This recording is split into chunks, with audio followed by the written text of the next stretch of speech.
Hi, my name is Gabriella Salinas.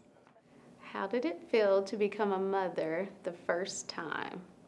Well, it was scary. I was very young, but excited.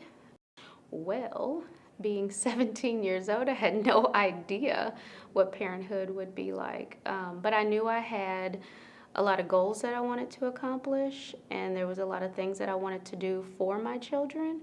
So I just wanted to be the best mom ever. Being a teen mom was a little different when I was a teenager because it wasn't something that wasn't as normal as it is today. But it wasn't outcasted either. So it wasn't like they were trying to send me to another school or I had to go away because I was pregnant. Because I was so successful in high school and I had a lot of friends and I was doing a lot of things in school, it was more of a shock.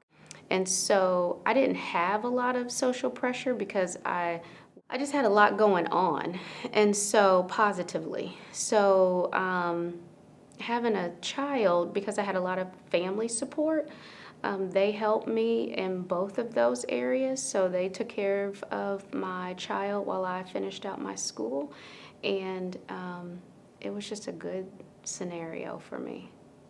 I've only been a mom since I've been a teenager, so I don't know anything else but to be a mom. It helped me to miss out on the stuff that doesn't really matter to me right now. I never got into any kind of alcohol scene or drug scene or didn't do a lot of the partying that young adults do. I went right from having kids to going to college, and then I stayed in college for a really long time. And so I think parenthood actually helped me to be the person that I am today because my focus was completely different. I didn't fall to any society pressures or things that a lot of girls and people just fall to because I had something to look forward to when I came home, which is my kids and being a good mom. So made me be who I am today because I think I wouldn't have been a principal if I wasn't a mom first. I don't think I would have been a counselor if I wasn't a mom first. I wouldn't have been a teacher if I wasn't a mom first. I did think that I wanted to work with kids, but I didn't understand the level of how I wanted to work with kids until I had my own. The Hispanic culture and the African American culture are somewhat alike, but they're very different because Hispanics have a lot of tradition where African Americans do not.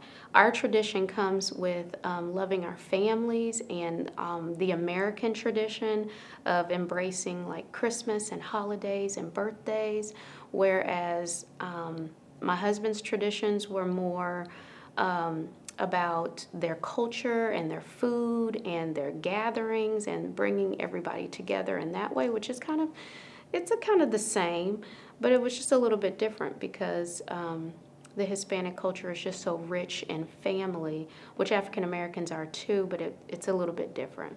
And so because African Americans don't have like a background and a tradition grounded in their culture to go from where we adopt everybody else's culture and call it our own. So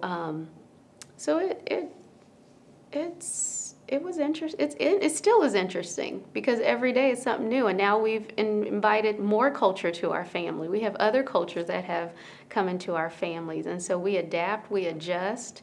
But I think the key to culture, it has nothing to do with race. It's about communication. It's about loving each other. It's about being there when each person needs something or someone. It just varies. It's just different. I think the first time I saw all three of my kids for the first time was the best time. So the first time I saw my kids, I was so excited. Like, I just love my kids. My kids hate that I love them so much because I'm like some crazy deranged mom who loves their kids a lot. But I'm not a helicopter mom. So I think I have good boundaries when it comes to my kids. But I just loved for the first time when I met them and when I saw them and when I named them and when I hugged them and kissed them and held them and all of that. I was taught that leaving a legacy is huge. A long, long time ago, and I think I don't know how old I was when I heard somebody say that same thing. Like, what do you want to leave when you leave this earth? What do you want people to know about you, or what do you want them to say about you? And it's funny because I don't care what anybody else thinks of me or says about me or who I come in contact with, because I come in contact with a lot of people. But the people that I really want to impact are my family and my kids. And so I just want them to just know their mom as somebody who was there for them. Funny, I'm quirky, I'm weird, I'm clumsy, I burn stuff, I make lots of mistakes. But then again, I'm the person that they call when they can't find something. I'm the person that they call when they need to research something. I'm the person that they call when things are really bad and they just want to not say nothing, cry, just be in the same space. I just want to be that person that they can say, oh my God, she was just too much to explain, or it was just it's too overwhelming of an emotion to talk about how we felt about my mom, because she was just kind of everything to us. So I just want to be, I just, when I leave, or when they think about me, I just want them to be pretty overwhelmed with thinking about their mom and what impact that I had on them.